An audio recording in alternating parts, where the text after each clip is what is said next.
프로젝트 성경이 읽어지네.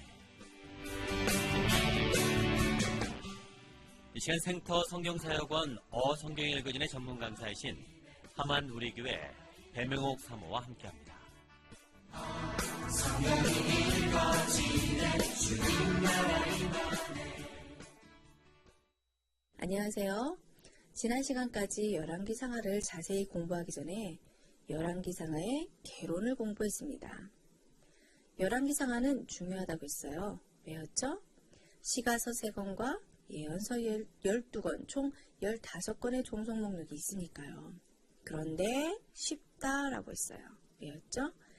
사과의 관점, 즉 물고기 그림만 알면 되니까요. 열왕기상하를 쉽게 이해하기 위해 도표를 그렸는데 그림이 꼭 물고기 같아서 그 도표를 열왕기상하 물고기 그림이라고 이름 붙였다고 했습니다. 그리고 물고기 그림을 머리 부분, 몸통, 꼬리 부분으로 나누어 머리 부분은 솔로몬 이야기와 남북이 갈라진 이야기, 그리고 몸통 부분은 아합, 이세벨, 엘리야, 엘리사 이야기였어요. 그리고 이후 짧게 왕들이 이어지다가 북쪽은 아수르에 망하고 남쪽은 130년쯤 더 가다가 바벨론에 망하는 이야기가 꼬리 부분 이야기였어요. 그리고 한 가지 더, 열왕기하 시대에서 선지자들이 활동하며 예언서들이 발생했으니 그때에 맞게 예언서들을 물고기 그림에 끼워 넣어 그려놓았는데 이 물고기 그림, 성경이 읽어지는 책이나 극동방송 밴드에서 확인하셨으리라 생각하고 오늘은 머리 부분 솔로몬 이야기를 자세히 공부하겠습니다. 머리 부분은 솔로몬의 토지로 시작하는데요. 솔로몬의 치정 기록이 1장에서 10장입니다. 솔로몬은 2대 왕으로 등극하고 제4년이 되는 해에 아버지 다윗에게 넘겨받은 유업, 성전 건축을 시작하여서 7년 만에 완공을 해요. 다윗이 마련해준 금은 보석 목재 등의 건축 자재와 오르난 타작마당 이 부동산과 성전 설계도를 가지고 성전 건축을 마친 거예요. 그리고 나서 솔로몬은 이 성전 근처에 다른 건축을 몇 가지 했는데요. 이들 중 하나가 자기가 거할 궁전이었어요. 성전 건축은 7년 걸렸는데 이 솔로몬 궁은 6년이 더 긴 13년 동안이나 건축을 했어요. 솔로몬 궁은 다윗 궁전보다도 훨씬 더 웅장하고 넓었습니다. 그러니까 솔로몬의 통치 40년 중에 20년이나 건축에 소요된 거예요. 그리고 잘 아시듯이 솔로몬은 부인이 700명, 첩이 300명, 합이 1000명이었어요. 자녀들도 엄청났겠죠? 그러니 이들의 숙식비도 엄청났습니다. 하루 식량으로 가는 밀가루가 30석, 굵은 밀가루 60석, 살찐 소가 10마리, 초장의 소가 20마리, 양이 100마리, 그리고 다른 통물들도 소요됐어요. 이렇게 많은 양이 이들의 하루 식량이었습니다. 이렇게 대식구들과 궁의 관리들 그리고 군인들 등 이 궁정을 관리하고 유지하려면 재정이 있어야 하잖아요. 그 재정을 유지하기 위해 솔로몬은 백성들에게 세금을 걷었고 부역제도를 만들어 성전 건축하는 동안에 10,000명씩 레바논으로 보내 백향목을 가져오게 하는 등 수많은 백성들을 징집하여 지정된 기간 동안에 보수 없이 솔로몬 정부를 위해 일을 하게 했습니다. 그리고 다윗에게서 물려받은 이 이스라엘 왕국의 번영을 위해 무역을 했는데요. 이로 인해 수많은 후궁들이 유입되게 됩니다. 당시 국제무역을 하면 동맹 관계를 위해 자동적으로 붙어오는 관행이 결혼이었거든요.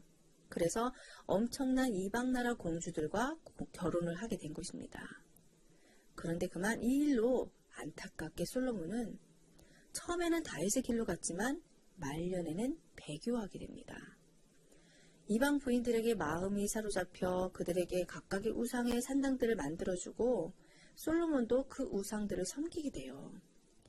열왕기상 11장 7절과 8절을 보면 모압에 가증한 그모스를 위하여 예루살렘 앞 산에 산당을 지었고 또 암몬 자손에 가증한 몰록을 위하여 그와 같이 하였으며 그가 또 그의 이방 여인들을 위하여 그와 같이 한지라. 그들이 자기의 신들에게 분향하며 제사하였더라. 솔로몬의 마음이 하나님을 떠난 겁니다. 그토록 섞이면 안 된다고 말했는데 섞인 거예요. 그러니까 솔로몬의 죄의 성격은 다윗의 길로 잘 가다가 말년에 우상 숭배하며 배교한 겁니다. 다윗의 길로 끝까지 갔어야 했는데 그러지 못했어요. 결국 이렇게 배교함으로 솔로몬의 일생도 끝납니다.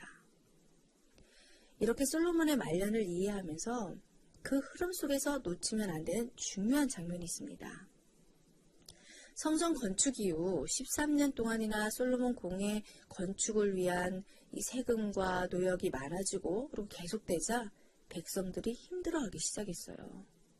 솔로몬 정부에 대한 반감이 점점 쌓여가는 거죠. 그런데 이 백성들의 불만을 누가 읽었나? 바로 여로보암이었어요. 여로보암은 솔로몬이 요셉 가문의 부역을 감독하게 했었는데 그가 백성들을 감독하며 그들의 불만을 읽은 겁니다. 근데 또 이러한 때에 여로보암은 선지자 아히야를 만나게 되는데요. 이 아히야 선지자가 새 옷을 12부분으로 찢어 그 10조각을 여로보암에게 주면서 이 10조각은 솔로몬이 죽은 후 여로보암이 다스리게 될 10지파를 상징한다고 설명해줘요. 그리고 왜 솔로몬에게 이런 징벌이 있는지 말해주며 여로보암이 이러한 죄들을 범하지 않으면 다윗의 왕조와 같은 복이 있을 거라고 말해줍니다. 그런데 그만 여로보암은 이 사실을 경솔히 누설을 하게 되고 솔로몬은 이 사실을 또 전해 듣게 돼요. 그래서 사울이 다윗을 죽이려 한 것처럼 솔로몬이 여로보암을 죽이려 하자 여로보암은 애굽으로 도망을 가고 또 이후에 솔로몬은 죽으면서 11장이 끝나는 거예요. 자, 근데 남은 게 또 있습니다. 자, 이 상황까지의 배경으로 잠언, 전도서, 아가서를 읽어야 된답니다. 자, 우리는 그동안 창세기의 욥기를, 출애굽기의 레위기를, 민수기의 신명기를, 사사기의 룻기를, 그리고 사무엘상하의 시편을 끼워 읽었어요. 그렇듯 열왕기상 이 머리 부분 솔로몬 이야기에서 잠언, 전도서, 아가서를 끼워 읽어야 하는 거예요. 구약에서 가장 뛰어난 지혜서는 잠언과 전도서인데요. 다윗이 이루어놓은 예배문화, 사회운동, 말씀운동과 같은 영적 부흥운동이 없었다면 아마 잠언과 같은 지혜서가 나오기 어려웠을 겁니다.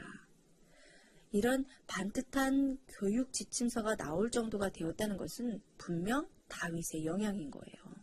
그러므로 솔로몬의 이름으로 나타나는 잠언이지만 엄밀한 의미에서 다윗이 배경이 되어 주었다고 보는 것이 맞지 않나 싶습니다.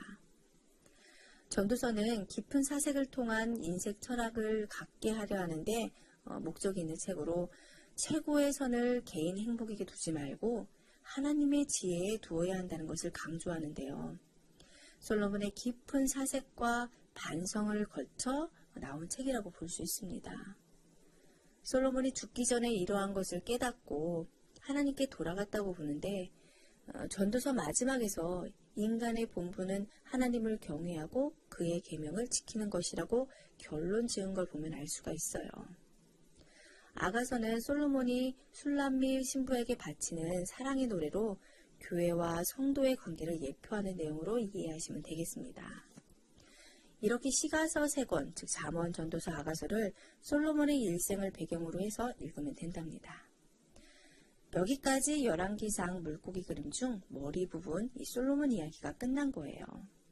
솔로몬 샘플의 성격은 왕의 모델이었던 다윗의 길로 가다가 그만 이방 신에게로 배교했다는 것이었습니다. 자, 이제 솔로몬 시대에 나타난 새 작품들을 끼워 정리했으니 다시 왕정시대 실제 역사로 들어가야겠죠? 솔로몬 이야기 다음 그 스토리가 뭐였는지 기억하시죠? 네, 남북으로 갈라지는 이야기예요. 아, 그럼 다음 시간에 여로보암이 다시 등장하겠구나 라는 생각이 드셔야 되는 거 아시죠?